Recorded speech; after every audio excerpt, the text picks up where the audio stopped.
everyone, and welcome to another Monday morning, bright and early episode of LunarCRUSH Live. Today we've got Tron and Aaron from Ravencoin, although it looks like we might have some hackers coming on as well, but we'll see. We're just chatting with them backstage. As always, you guys remember, we do not take payment for our live stream. We bring on fun, cool people that are building in the space and have dedicated their careers to cryptocurrency. Make sure you get in there and ask some questions for the guys. We will do our best to try and get to them towards the end of the live stream. And please, if you're watching on YouTube, make sure you hit that subscribe button. We have a plethora of live streams coming up. I think normally we do like 3-4 weeks out. We've got them planned. I think we have like 8 to 10 weeks planned out. We've got all sorts of fun people coming on. So make sure you guys get in there and subscribe. And with that, John, what is happening with Ravencoin? There's a plethora of things happening with Ravencoin. I haven't used that word in a very long time. So let's talk a little bit about what we're seeing with Ravencoin. So I have the last year pulled up, and I'm going to go over just some of the more social metrics that we see that really cover the community growth that we're observing. We've done a lot of Ravencoin posts over the last year, 10 to 20 probably, because we see there's certain times you can see some of these spikes in here, like back into here or in here, that really stands out, that standout community activity. So over the last year, we've seen the price, and this is where it currently stands. It is not, has not crossed its high yet, but it's still up 493% over the last year, sitting at about 13 1/3 cents. We're seeing like about a $1.27 billion market cap, so very, very healthy. And let's cover some of the social metrics that we're seeing here. So first up, we've got social volume. And what social volume is looking at is it's really looking at anytime someone talks about Ravencoin. They could use the word Ravencoin. They could use the ticker RVN. They could use a combination of lots of things. And it's really across multiple social channels that we look at, not just Twitter, but Reddit, YouTube. We look at Medium. We look at really any time that a shared link is shared. We look at mentions across social. And so we're seeing that that's up currently 139.4%. So more than doubled over the last year. When we look at the engagements, so if you think about like the volume might just be like there's a post that mentions Ravencoin, but underneath it, how much activity is there in those posts? Is it empty? And we typically see that with a lot of bots. For example, bots will call out tickers and names of projects all the time, but they're empty. There's not going to be a heavy conversation in those posts. And so we really like seeing social engagement increase because it means that the community is actively participating within those posts that have the Ravencoin mentions. So we're seeing that that's up to 121.3% over the last year. There's been 633 million engagements. That's very healthy. Wow. See, it's gone as high as 11.8 million on one day. So if you think about that, that's not like 11.8 million mentions. That's every time someone's commenting, retweeting, really participating in those posts. And when we look further, we also like to see that activity isn't just coming from a few different accounts. We like to see that the number of actual contributors is going up, and it keeps climbing. Really impressive when you consider this. A year ago, we were collecting double, triple digits, and it's still going. There's still activity, but then we have all these spikes, and we go up to like as high as 2578, and here we went to 2281. And what this is this is just this isn't all of the accounts. This is unique accounts on a 24-hour basis. So you could think of this as like a unique user every day that's constantly posting. So super healthy. You definitely want to see that going up, and it is. One last thing just to cover on that, and I want to talk about some of those contributors, is really the dominance. So what dominance is, social dominance looks at, if you think of a pie chart, it looks at the percentage of social share that Ravencoin would have relative to the entire crypto market. And that's really a big thing to see. You want to see that go up. You do not want to see that go down. And it gets harder and harder to increase. If you think of the number of coins being added to the market constantly is growing. We've got like 3,000 something coins. We keep adding more coins. And so this number is good. This is like at the high here, And this is on a daily basis. This is an hourly activity. On an hourly basis, we've seen it over 1% in the past. But like on a daily basis, February 20th hit 0.76% of everything across the market here on, if I can get my mouse to actually work, I should have charged it. August 10th, 0.61% of social dominance. So pretty exciting. Just for a second, I want to call out those that have been talking about Ravencoin over the last year. So if you think about this, fairly straightforward and simple to be an influencer for one day. And what that's looking at, it's looking at the engagement, the number of posts and the followers for that specific account related to Ravencoin. But if you kind of play that out over time, it's a whole heck of a lot harder to be an influencer over a longer duration of time. It means that that person is, for starters, standing out ahead of everyone else that's talking about Ravencoin, from a engagement standpoint, the number of posts and the number of followers that they have over time. But there's no magic trick here. There's no like, hey, Aaron did one big tweet. This is more like Aaron did so many tweets talking about Ravencoin, and all of those tweets got a lot of engagement and his following grew, and there's a lot of activity. So if we just look at the top influencers, we've got Ravencoin, we've got Aaron Day Atlas, and we've got Tron Black. What a coincidence. What a coincidence. And we've got Leon Texas, who we've seen even promote this stream here itself. We've got Crypto Wizard, JC Keen, Blockchain Tiger, and Pathfinder, just to point out a few here. So yeah, it's pretty great. So with that, let's bring on our guest today. Cool. Let's do it. Let's wait. We got to give him just a second to adjust. Boom. Here we go. Boom. Boom. We've got, when are we getting into the mainframe of IBM's internal systems here? We got the white hat hackers on. Wow. Oh my God. What's up, dudes? Anonymous never talk. Oh. The unmasking. There we go. Tron, what is going Aaron, on? dude, you guys, thank you so much for being here this morning. Like everyone in the chat's going crazy in like so many different languages that I don't even speak. Excited to have you guys on. Thanks for having us. So we always like to start. Where are you in the world today? What's it like there? And Aaron, maybe we can start with you. I'm in the great free state of New Hampshire. Nice. So it's a little bit overcast today, but otherwise it's a pretty nice and fairly free day. Nice. It's going to be I'm sure you're going to have a beautiful fall up there this year. I'm in the little bit free state of Utah.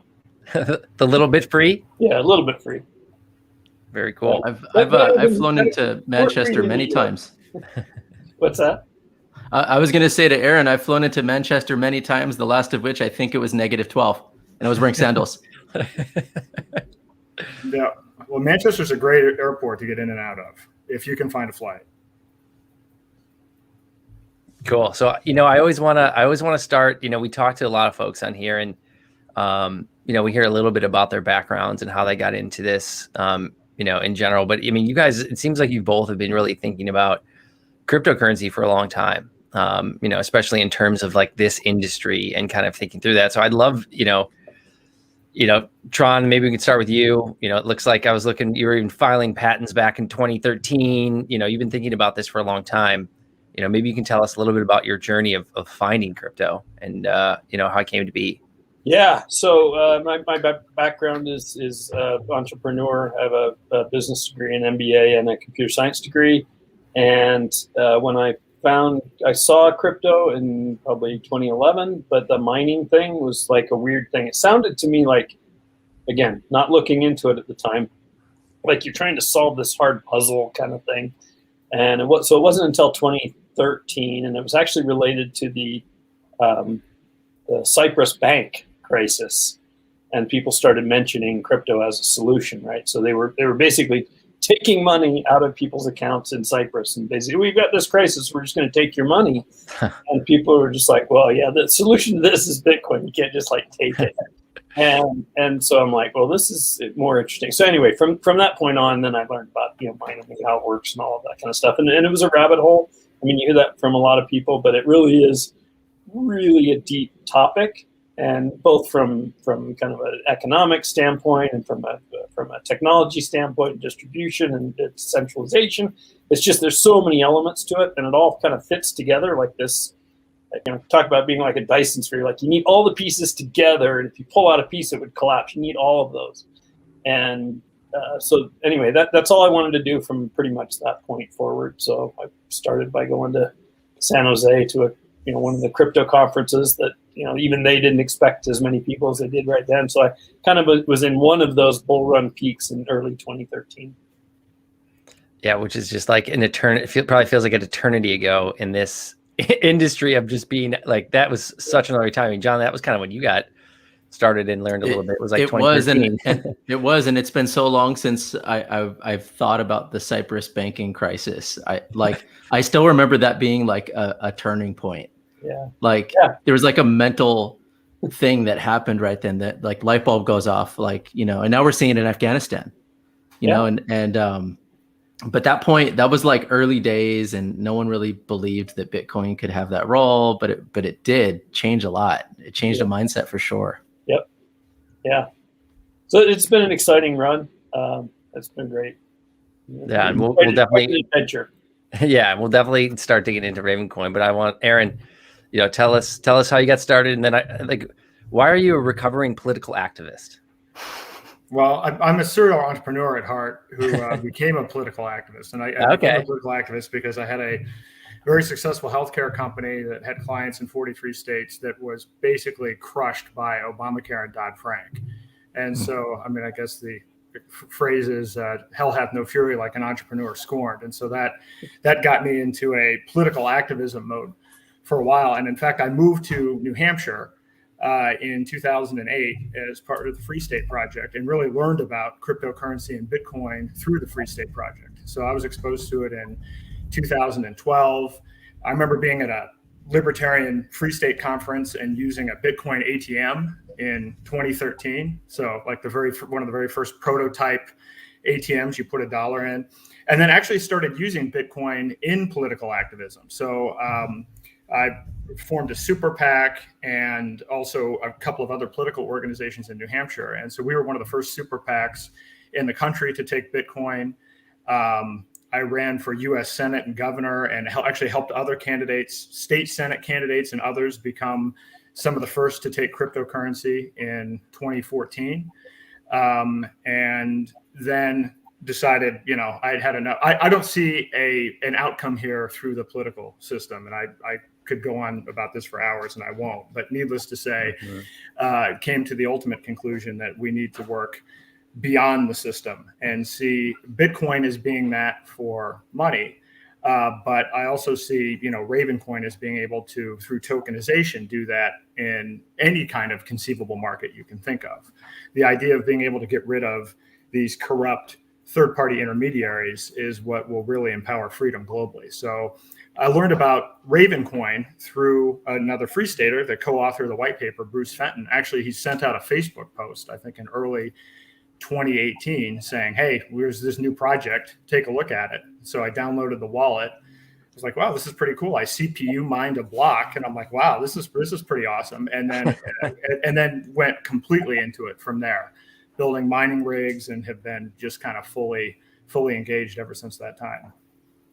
Yeah. And do you think, and John and I probably have similar questions around this, but it's, with the current environment, but do you think that that's why I feel like a lot of people in this space are just so, I don't want to say fearful, but they just don't you see lobbyists and you see people with some of the current regulation, but they're just they don't want to get involved. Right. And do you think that's part of the reason some of the stuff that you were seeing where it's just there's nothing that you can do and it's kind of it feels like a rigged game a little bit? Well, it is a rigged game. I helped get 76 state level candidates elected in New Hampshire. I've run for political office. My stepmother was actually the co-chair of the RNC nationally. So I've seen Republican Party politics from the bottom all the way to the top over the last 2 decades. It is a completely rigged system. I was naive enough to think that, well, maybe it's different in New Hampshire. But after 8 years and $280 million worth of lawsuits later, I can definitively say I've exhausted that course, and I no longer have any concern or fear that I'm missing something by trying to go through the political process. So on that note, I see John wanting to ask. So, yeah, you're right, Aaron. I think we probably could talk all day about this topic, but I mean, how does crypto solve this?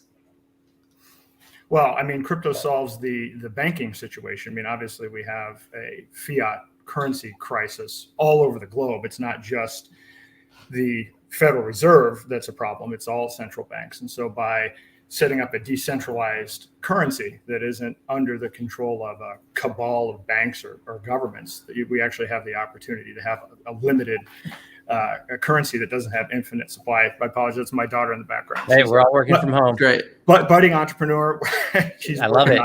She has a store that actually accepts. I'm just waiting to see her put her like mask on with like soldering irons and just like.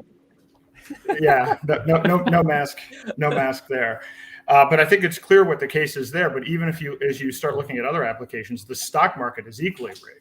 And Tron knows this, obviously, and Patrick Byrne and all the folks behind T0 and everything that have been working on this and calling out the problem in the capital markets for years with naked short selling and the fact that you have this one company, DTCC, that owns all of the stock certificates and they keep them in the basement that got I mean, it's amazing when you realize how centralized capital markets are.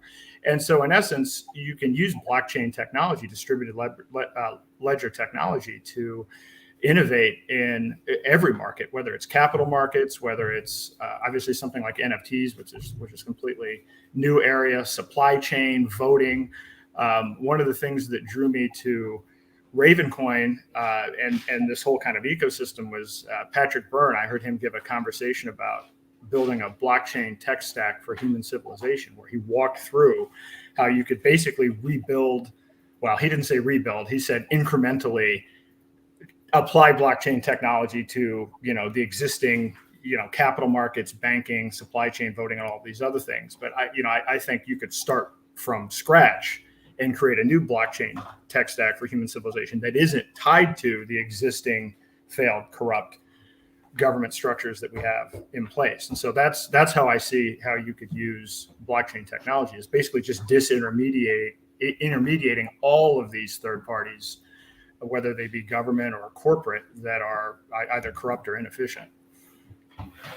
Yeah, and early on, it's like when everyone learns about cryptocurrency, they just think finance, right? They just think like, oh, this is just gonna, which is a massive disruption in itself. It's like, oh, it's gonna disrupt money. Well, who uses money? Everyone, right? But then when you think about the other systems that are in place where there's trust, that doesn't need to be a centralized party anymore. I think it's like a lot, around like housing and like ownership of some of these things. And that's where I think NFTs are actually going to disrupt. I think it's like right now it's just, it's in the fun stage, but it's going to get into the more like enterprisey stage later on, which I think will be interesting. And so like Ravencoin, it's been a project, it's been around for a while now, right? And you guys, yeah, when it, maybe Tron, you can talk a little bit about like the long and short of why was it created?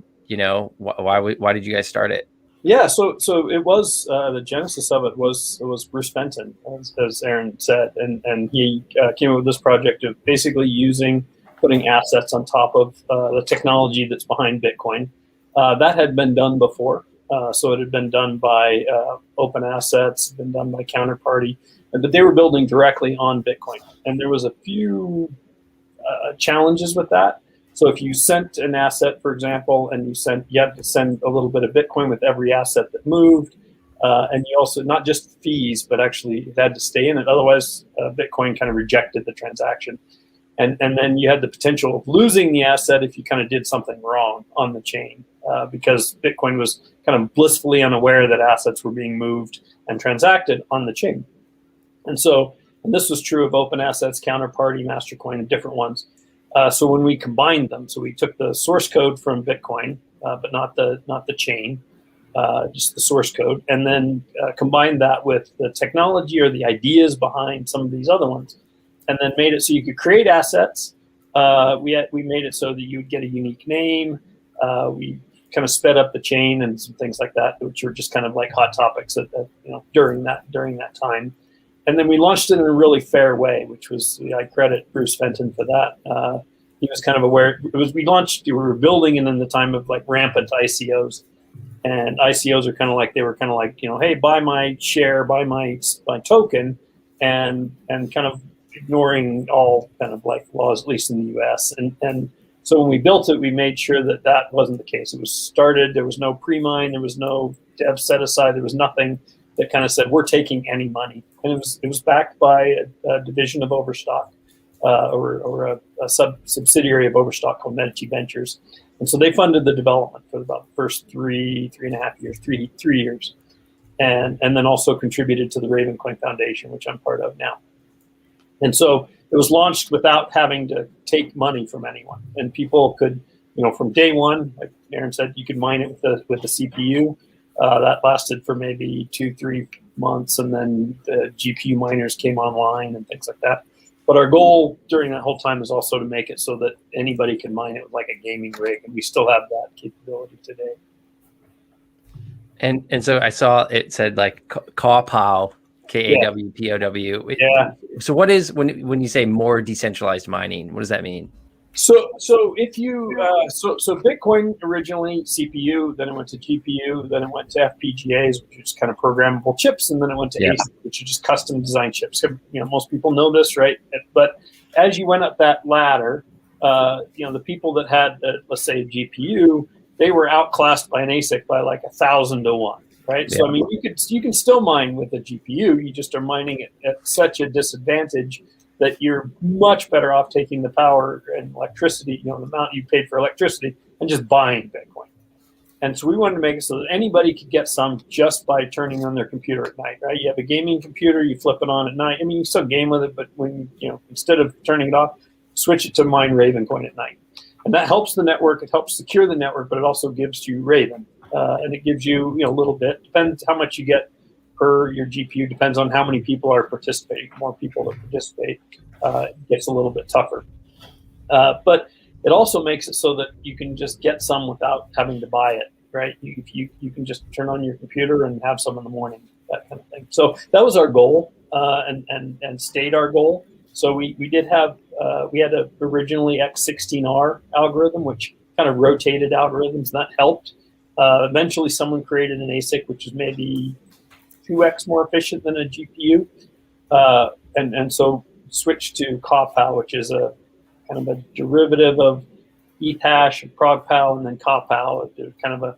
But the goal there was to use all of a GPU, like every part of it, like the memory and the processing power and everything. And so if someone creates another custom chip, it's going to look a lot like a video card. I mean, it's going to have a fair amount of memory in it. It's going to have all the processing power. It's going to be kind of expensive to create. You're not going to have the economies of scale of, let's say, NVIDIA or AMD. And so far that's working, meaning the best way to mine it is a GPU or a rack of GPUs or a warehouse of GPUs. Right. Anybody with a GPU can mine, and they're kind of not at a disadvantage to really anybody else. It's really up to your kind of power cost, which for some people is, if they're in a dorm or in their parents' basement, it's zero. So, yeah. So the goal there is just a little bit more democratization of opportunity to be a part of the network versus, hey, now for something like Bitcoin, I need, capital and infrastructure costs and, buying these different rigs. It's millions and millions of dollars of barrier to entry to even be part of that system. Yeah, I mean, you can still mine Bitcoin. You can go buy an ASIC and mine it. Yeah. But you're only mining that. You don't. It's not something you would normally have. You're then committed to only that. There's no other purpose other than mining that. So it is more of a commitment. Gotcha. And then one other piece that you had, like in the what differs from Bitcoin section, was addition of asset and sub asset issuance. Yeah. So can you issue and how does Ravencoin play a part maybe in that? Yeah. So Ravencoin is we'll call it the core coin that's built in, like Bitcoin is to Bitcoin or Ethereum is to the Ethereum network. So it pays for fees for transferring things. All the fees are very, very low. But it also, you use it to purchase your own token, your own coin. So you can make a coin And it's not, you don't need to be a developer. You can literally download the software, or there's some websites you can go to do it. And you need 500, roughly 501 Raven. 500 of the Raven gets burned, meaning it's destroyed forever. That's part of the tokenomics. And the one Raven, you won't even use all of it, but you'll use it'll basically pay for the fees on the network, and you can use that to then transfer, and you can transfer quite a bit with one Raven. With that, you can create your own token. You have to pick a unique name, kind of like choosing a domain name, right? Only one person gets, business.com, for example. Yeah. And so you have to pick a unique name. Once you've done that, you've created a root asset, which is right in the namespace that everybody has. You can create sub assets under that, and you can create assets whatever name you want under that, because it'll be whatever yours was, my token / and then whatever the sub token name is, and you can create as many of those as you want, and you get the whole namespace. And the only person that can create those is the person that owns the admin token for the root token. So it's kind of like building a folder system. You can actually go multiple levels, things like that. And if you want to create an NFT, you can create it at any level under your name, the original root name you got. You do hashtag and then some more unique stuff, and that's your NFT. Has to be unique, guaranteed unique. The system guarantees it across the network. Or you can create them under subtokens, and people are doing it both ways. Amazing. I'd like to come back to the mining question there. Yeah. So I guess really two questions. What are your thoughts on China banning Bitcoin mining, and where do you think that goes? And I guess the second part is, what does Ravencoin do better to mine in a more ecologically friendly manner? Yeah.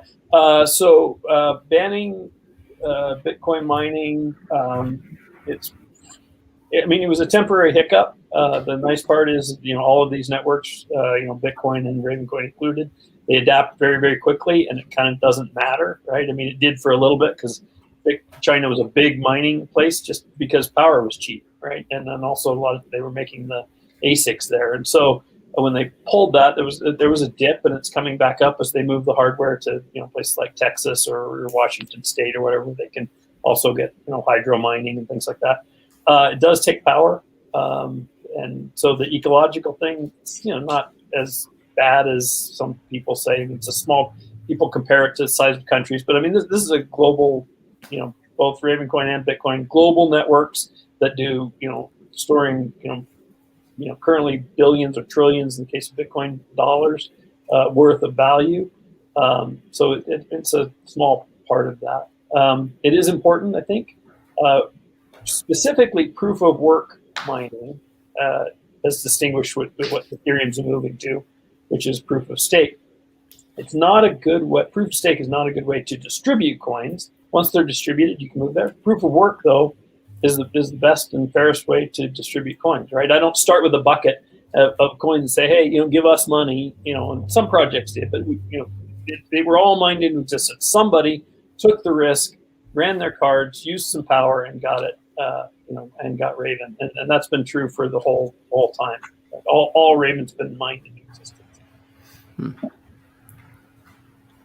And I actually want to go back just a little bit to, it's like, Aaron, it seems like you've got a lot of experience working in and out of legislation or government, and it's like where is this going, right? It seems like a lot of the different parties that are out there within cryptocurrency, especially in the US, it's like they're like, well, if you're not going to let me play here and start to innovate and start to push this world forward that already, all of these banks and all these other people are trying to kind of figure out, all these entrepreneurs are going somewhere else, right? Like a lot of the folks in the space that I talk to, especially people, we'll call it 24 to 30, right? They can go anywhere now and they can work anywhere. And so it's like, they're like, I'm moving to Singapore, or I'm moving to Portugal. I hear a lot of that. So it's like, these are all people that probably used to go to Silicon Valley and go start a business or go do something else. And now they're just like, I have these options. And when do you think the US finally understands that we need to be competitive, right? It's like, even with our business, you have people calling us from all over Europe or all these other places saying, start over here, start over here. You have Estonian e-citizenship. But with the US, it's like, hey, don't play here. How long until they finally wake up? I mean, I don't know if they will wake up. I think we're in the middle of a collapse right now. I mean, if you look at $29 trillion worth of debt, $100 trillion worth of unfunded liabilities, and they keep on shooting themselves in the foot. What are we doing? We're printing more money.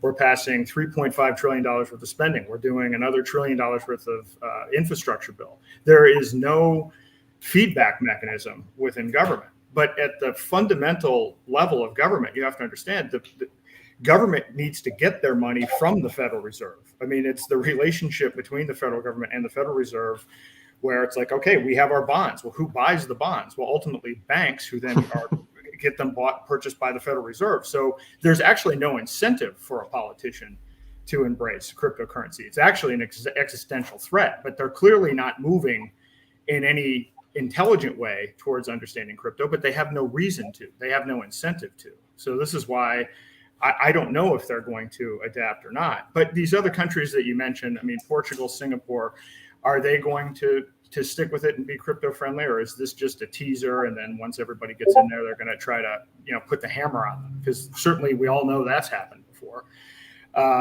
This is why I'm kind of interested in the idea of completely new decentralized governance structures.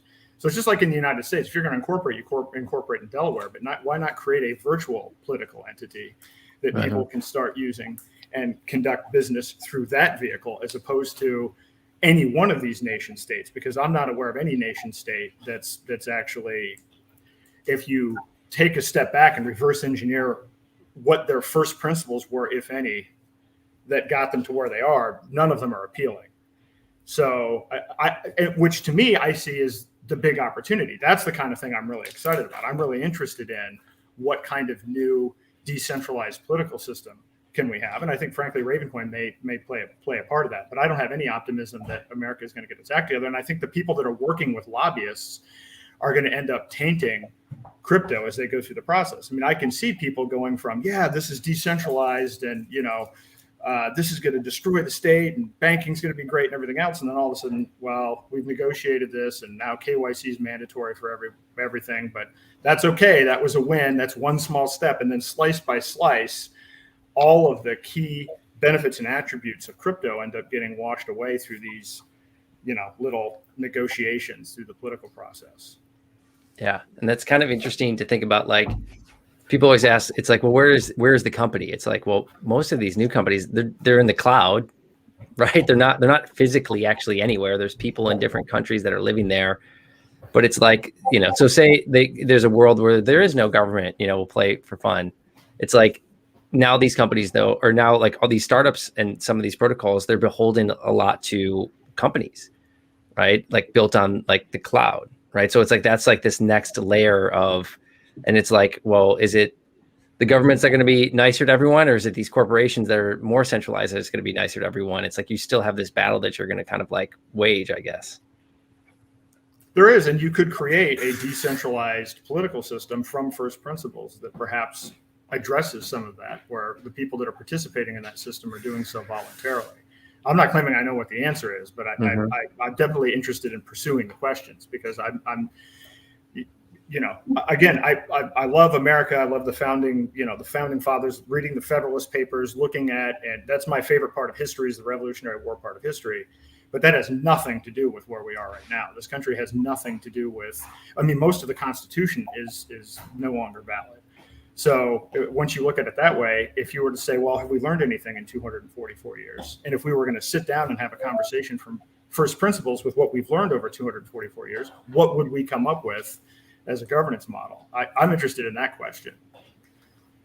I'm equally interested in who's actually going to be the ones to sit down and have that conversation when it's so rigged that only certain individuals have that right. This is why it should be an open conversation amongst free people. It certainly shouldn't be led by government or any of the people currently in it. I mean, it's kind of an open conversation, just like, the founding of this country was an open, very intellectual, interesting conversations. If you reread some of these things like the Federalist Papers, and you look at our political discourse now, you wonder, how far. I mean, this is idiocracy. If you look at and compare political discourse from those two different time points. What scares me the most, I totally love what you're saying. And I feel like I've had roughly similar conversations 30 separate times. And what scares me the most is every time I have these conversations, the people I'm talking to are like shocked. Wait, what do you mean that the Federal Reserve buys the money they print? Wait, how does that all work? Like they're just, it's almost like the system is built upon ignorance. And once you know, you start to go, oh shit, like we got some problems on our hands. Yep. And we have problems on our hands. Yeah. Sorry. No, go ahead, Aaron. I'll just say once you're red pilled, you can't go back. But then every time you try to enter into a new conversation with somebody, you have to go through a 3 hour overview and then they don't believe you because then you're in the tinfoil hat range. If you explain how the Federal Reserve works, nobody will believe you the first time you tell them. I mean, unless they've been exposed to it in any other way, it sounds absolutely outrageous. Yeah. So that's tough because there's a lot of unlearning that has to be done. And I think that, currently our educational system certainly teaches the opposite of what is actually going on. So it's that unlearning process that's even more cumbersome than anything else, because you need to get people to kind of an even footing so that you can have a conversation. But I think crypto helps with that, right? I mean, because people start asking the question of like, what gives Ravencoin value? What is the mechanism? And it allows you to start that conversation with people. So I think it's been helpful. And then as they print, another $4 trillion or whatever, and crypto kind of goes up, you're kind of like, yep, here's why. I mean, you can't just keep. I mean, you can't keep printing money and just assume that it's going to work. I mean, it just doesn't. Yeah. Yeah, and there's like a couple of really like interesting things that have happened, especially over the last year and a half, where it's like this younger generation is getting exposed to understanding finance in a way that maybe younger generations have never, because the speed of information is there. And they're starting, like, there's people that are asking the question, like, what does happen when they print this money, and where does that come from? And I think, government is so big that there's maybe a disconnect in people thinking that like their dollar is being used for these things that, they don't feel represented on, right? And that disconnect has become so big that people are finally asking those questions. And I think it, it really goes back to the financial crisis, 2008, 2009, where, for the first time for like maybe this millennial generation, you had the government kind of picking winners and losers, right? You had, hey, we're going to bail out AIG, and that just because AIG has insurance contracts for Goldman Sachs. And so it's like, wait, you picked that person, and then when you find out that there's specific people in government that used to work at Goldman Sachs, it's like, well, wait, do you think that maybe that had a small influence? Because there was no one from Lehman Brothers that was there and they got squashed. There was no one from Bear Stearns there and they got squashed. So it's like you start to think that, and then now you see what happened because of like COVID, which I think just catapulted everything forward, which is like, well, wait, why did we save Carnival Cruise Lines? Do we need 6 or 7? And not picking just on them. A lot of them, it's like, do we need all of these cruise lines? Do we need all of these airlines? Like, can't we let people fail? Isn't that what the system is? So when people think that there's capitalism, maybe it's like a pseudo system. So it's just like you think it is, but it's not. Yeah, and to be careful, right? I mean, it's like you say, oh, we have this capitalism system, but it's not. It's sort of a manipulated one, right? I mean, interest rates are set by the government, not a balance between savings and need for borrowing and things like that, right? Systems that are kind of dynamic in and of themselves, that have a market-based, feedback loop that sets these things. I mean, those systems existed when I was a kid and don't anymore. I mean, it's shifted. But I think you're exactly right. And I'm optimistic. And I think this is one of the reasons that Ravencoin saw such a huge jump in social traffic and engagement, was because of Wall Street bets. I mean, Patrick Byrne had been talking about naked short selling for years, and either he was dismissed or people didn't understand it or whatever it happened to be. Then all of a sudden, Reddit pops up and you have GameStop, and now everybody's talking about, T+3 settlement, and they're talking about naked short selling, and you have all of these hearings going on. And so that to me is very optimistic. And I think that you could have similar things happen. I mean, I joke around online a lot about a bank run, but I mean, honestly, I think at some point, you're not going to get Congress to vote to constrain their spending, but there is an ultimate way of kind of, controlling this, dump your fiat, move on to crypto. But you could have similar Wall Street bet types of movements for stocks or for any market that has a third party in the middle that's corrupting the entire process. Of course, the only thing that we need to do, though, is we need to have a decentralized free speech platform, because one of the things that deeply concerns me is the censorship that goes on through big tech. To me, big tech is indistinguishable from big government at this point with respect to censorship. I posted a thing today. I got a 24-hour ban on Facebook for posting a chart from the Government Accountability Office that explained which type of weapon the Taliban now has as a result of the thing from Afghanistan. I didn't even provide any commentary. It's from government source, and they gave me a ban and then gave me no ability to appeal. And that's just that's my only example for today personally, but I've probably been one example from just today. Wow. from just today, but I've probably had 8 or 10 different bans from Facebook. And I lost 2,000 followers during the purge during the election process. So I think provided we can keep a censorship resistant communications platform available, then I think people will come to their senses and share information. And this is how we can create real change on a grassroots basis. Yeah. And, to kind of just pivot a little bit on it, but it's kind of fun though, because I think just the proliferation of cryptocurrency and the amount of people that are focused on it and interested in it, doesn't that give you a little bit of hope though, that there are people that are seeing this and they're starting businesses and doing this in a different way? And a lot of the really smart people that might otherwise, maybe they would have gone to Wall Street, or maybe they would have went, to Silicon Valley. Now they're looking at this other thing going okay, there's something else here. Oh yeah. Right. I think that gives me hope to say that the right people at the right time are noticing these things, and it's only a matter of time before, this stuff it can grow so quickly, creating a DAO and having thousands of people join and having a governance structure, it might not look like what we think it would look like with a couple of small powers that be kind of controlling. It's just going to have this proliferation of thousands of little ones that all figure out how to work together. Yep. Yeah. And go ahead. Go ahead. You first. So I think that's one of the benefits of having lots of cryptocurrencies and lots of experiments and lots of smart contracts and things is that these things are kind of linking and talking to each other, but they're completely decentralized in the sense that it's growing really fast. So when we have the maximalists say, oh, it's just Bitcoin, right? That would be a very, very dangerous place to be, because it's it's one decentralized platform, but all the focus would be on that. As it is, between all the DeFi stuff and all of the different cryptocurrencies and all the different the different projects, some of them, are trying to, hide identity, which is good for crypto since everybody knows everybody's balance. But all of these things all kind of proliferating and working together in different ways and connecting in sort of soft links through smart contracts. I think it's brilliant. I think it's great. I think it's going to continue. I want to pause and give a PSA. If you're in your 20s or if you're still in school, if you're not experimenting in this space, you're going to be unemployed.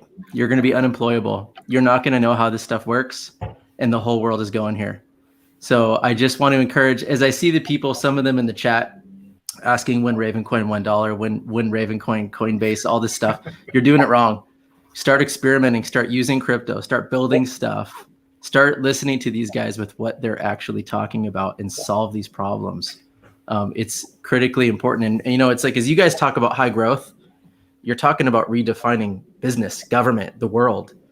And I just feel I think people are too focused on price, and they're not focused enough on utility and building the next generation. Yep. So I think I'd hope to see more out there from the young folks building stuff. 100% agree. It's not about the price. The price will take care of itself, right? That's just as more people get in.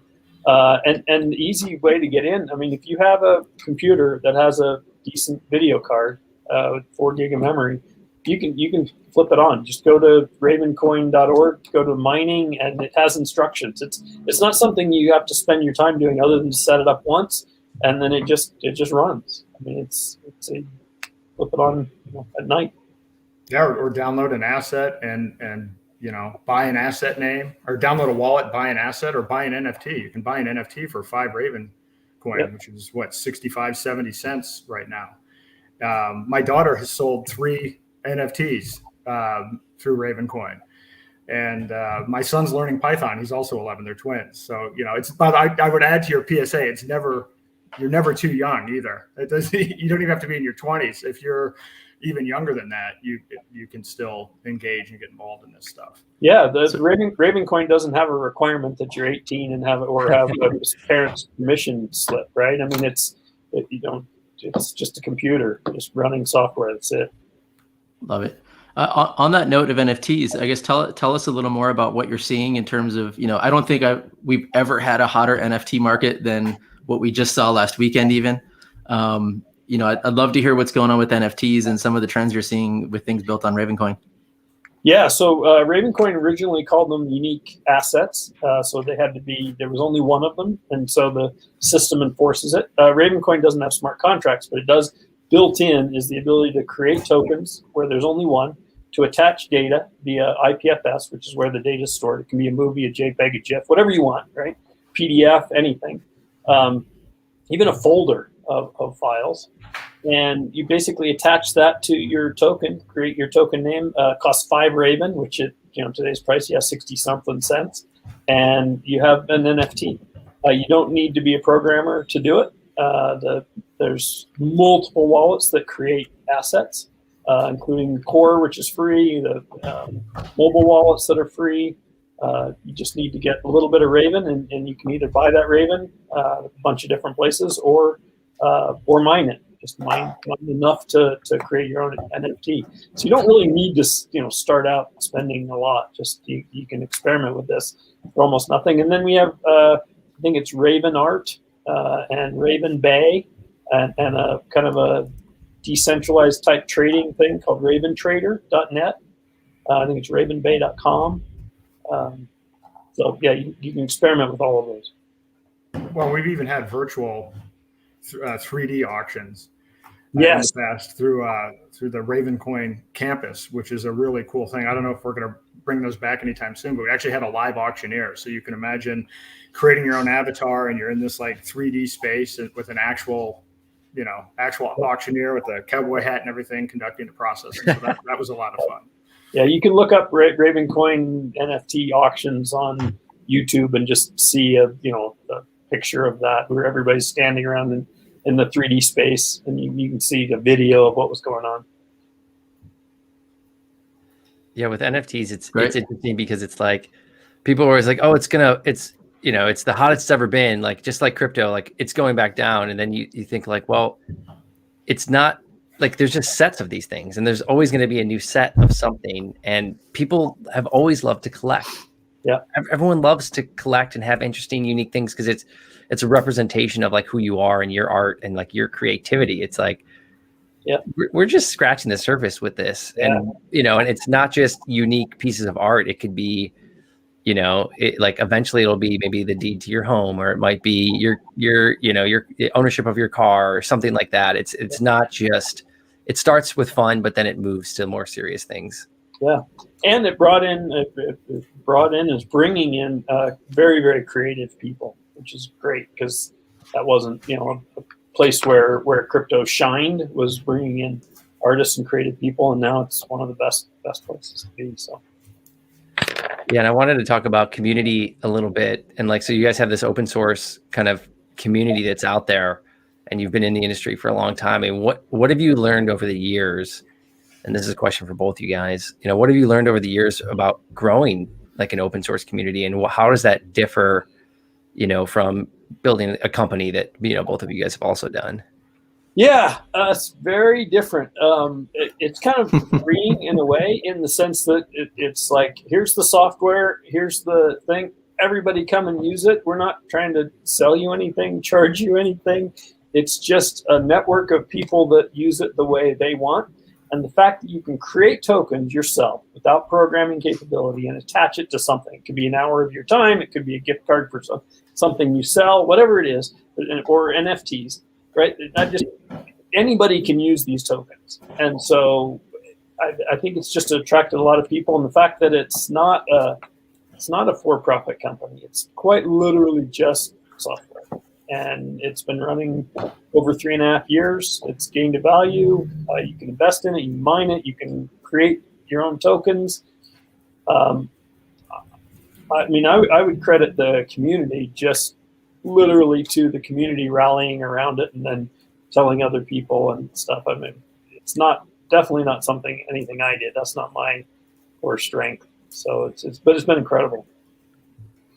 Yeah, same here. I'm just part of the open source community. In fact, Tron and I have never met in person. We've actually been on 4 or 5 different technology platforms, and we've actually shared a virtual stage before, but I haven't even met Tron in person yet, which is kind of an amazing thing when you think about an open source project. But I mean, even as you look at the comments, the thing that's been amazing for me about this is just meeting people with all kinds of diverse backgrounds from all over the world. I mean, I've met folks. We have a huge audience and huge community in South Korea. There's a huge community in Turkey, and whoever would have guessed that? Like, you couldn't have, from a corporate standpoint, you couldn't have engineered that. You wouldn't have picked that as a target market. You couldn't have built that from the top down. I mean, it truly is a grassroots effort. And some of the people that I've met have just amazing stories. And it really puts your own worldview in perspective when you hear about some of the applications that people have for this and some of the unique,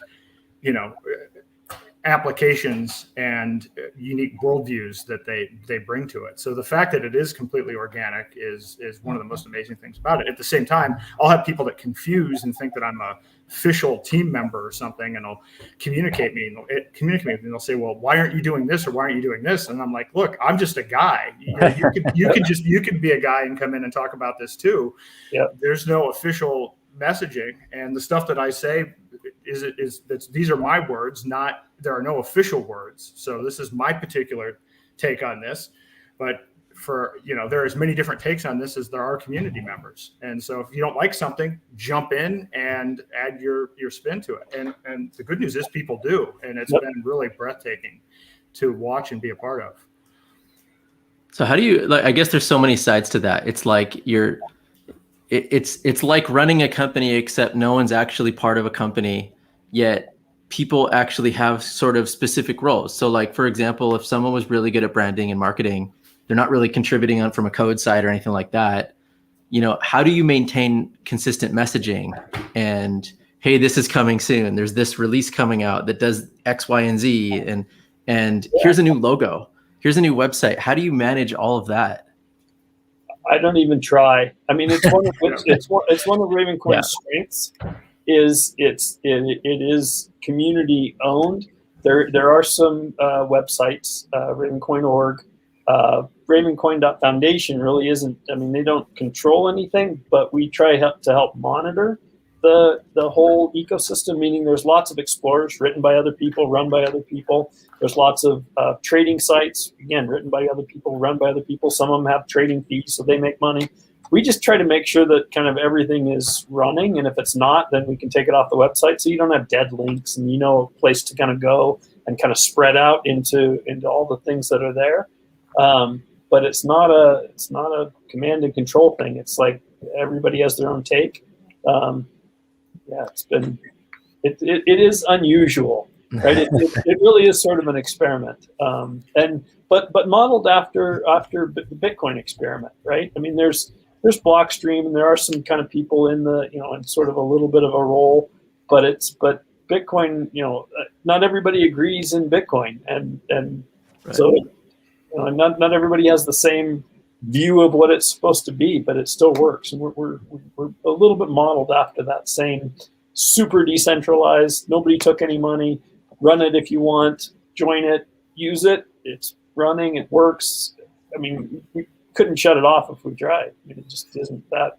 That isn't how it works. But social media is a big part of this, because I'll have people that'll, DM me and ask me some kind of question. I'm like, I don't know, but then I'll just tag them and I'll put out a tweet, and literally almost instantly, multiple people will come in and answer whatever the question is. Yeah.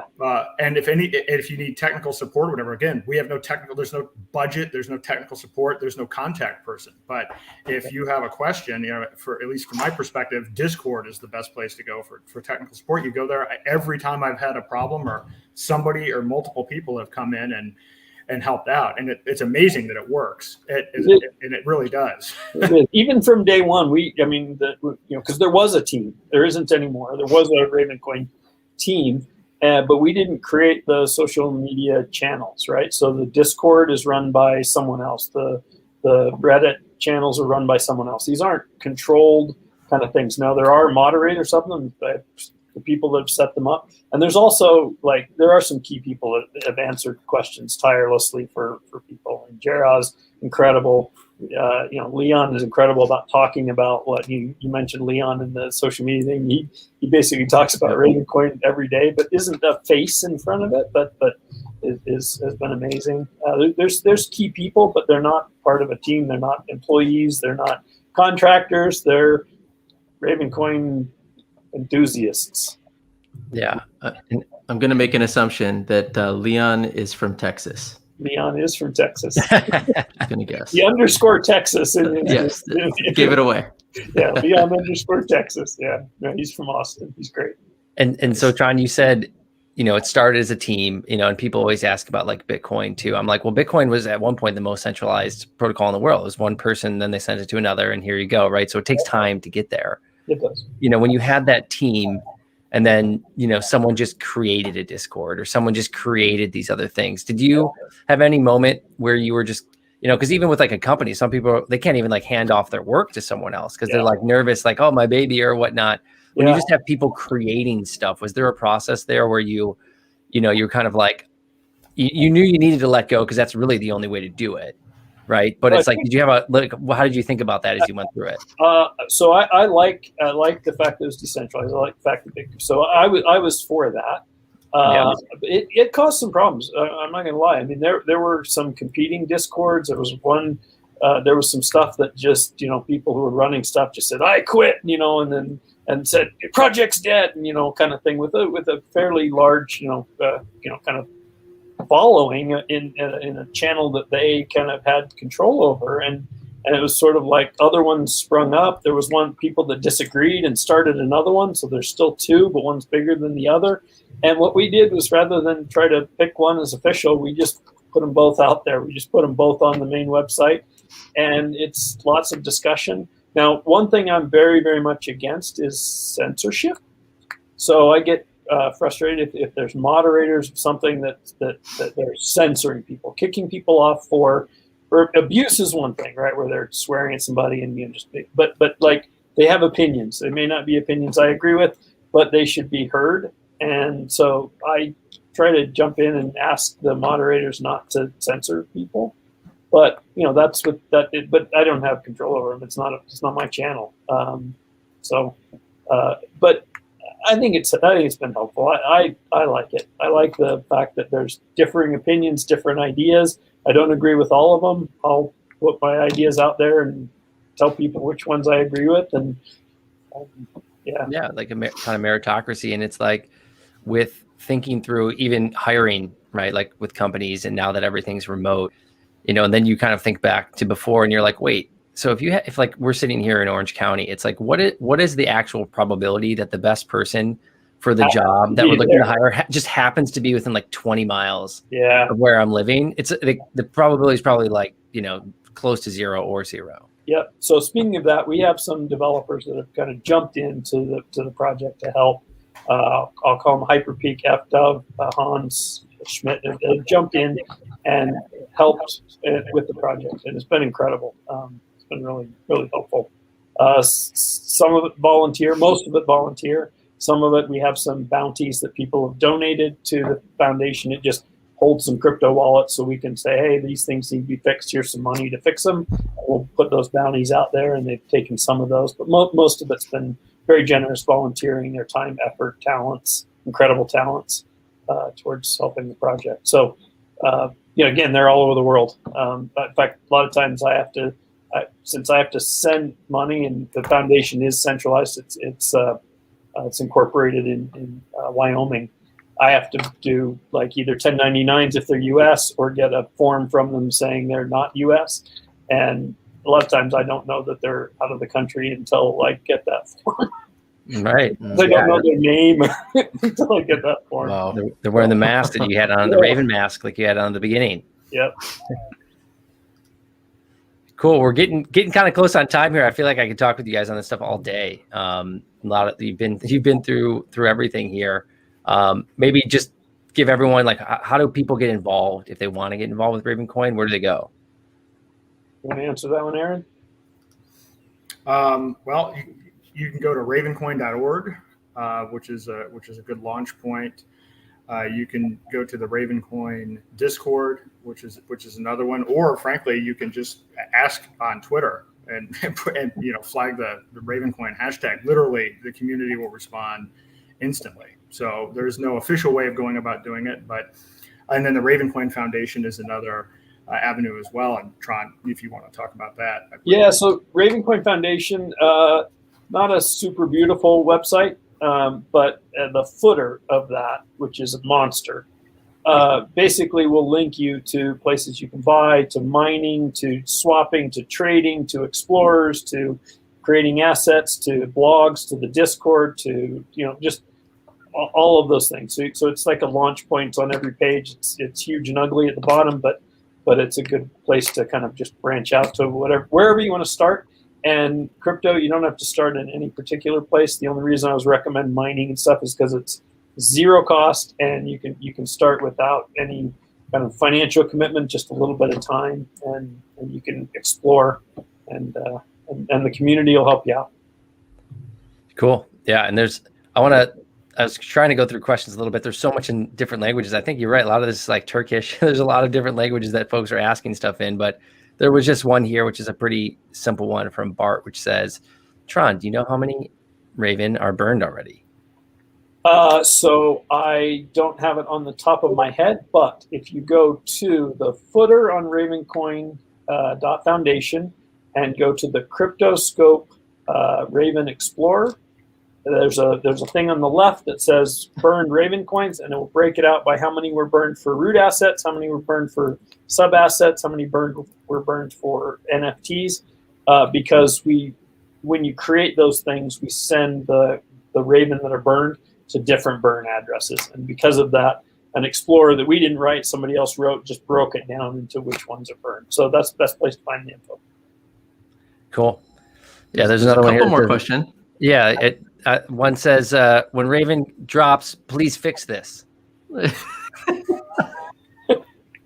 So that's the other thing. Is I get a lot of right. not to make fun of you, but like not them, but like it's also like we said, like do not focus on price. Build. Exactly. So yeah, jump in and build stuff, and it'll go back Please fix this. I love that. Yeah. If you want price to go up, start building stuff, guys. Exactly right. Yeah. That's the right answer. There's this one from Ravencoin. I think that's Brazil, I'll assume.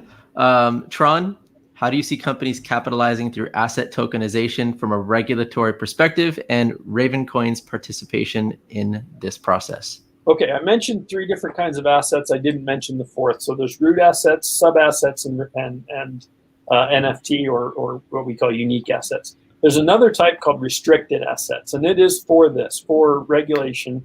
If you have the concern that your token, like you sell it to somebody and that, is fine because they were accredited, and then they give it to their neighbor Bob, and that's not okay because it's a peer-to-peer transaction of a bearer instrument, that kind of stuff.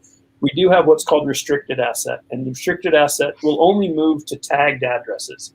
And the tagging is up to you. You create it. You create a tag. It costs a little bit to create a tag. And then you can tag addresses. You can tag addresses with a tag that says they've been KYC'd or they've been accredited or both. And then you can tell your token it can only move to addresses that have these tags. And you can actually change the tags later or change the rules later. You can say, all right, they have to be KYC'd for now and accredited for now, but later on we'll take out their accreditation, but they still have to be KYC'd, that kind of thing. So we have that built into the protocol. Not a lot of people are using it yet, but it really does solve the regulation for people that worry about okay, from a legal perspective, if I issue and it moves willy-nilly to potentially somebody in Iran or whatever, and the government doesn't like that, and they come down on me because I'm issuing and it's my, business I'm selling or whatever, we have a solution for it. It's totally separate than the other tokens, which they just move just like Bitcoin, right? It's, you sign it over, it's, with your digital signature, your private key, it moves. You can distinguish them. So the restricted assets have a $ as the first character, and all the other ones will not. So you can easily know whether it's a restricted asset or not. And this is going to be critical moving forward, because it looks like the SEC is really going to be hammering anybody that did an ICO. So, I think the future moving forward are security token offerings, not ICOs. And Ravencoin is, I think, uniquely positioned through restricted assets and tags to be able to fit within the regulatory framework. No, very cool. No, thank you for walking us through that. It's really interesting. All right, guys. Well, we did an hour 5. I really appreciate both of you guys coming on here, and I learned a lot today. Anything you want to leave us with before we go? So I want to say thank you for having us on here. There is no Ravencoin marketing department.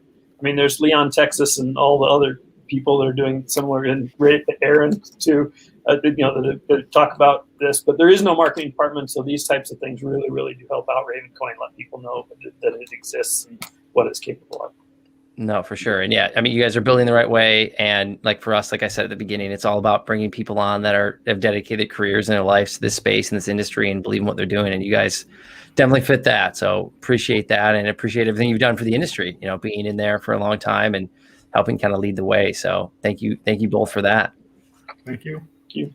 Cool. All right, everyone in chat, thank you so much. All the different languages and people from around the world that are visiting. Thank you for being there. Tune in next week. We'll have some more for you. And guys, thank you so much. And John, as always, my man, this was super fun. Awesome.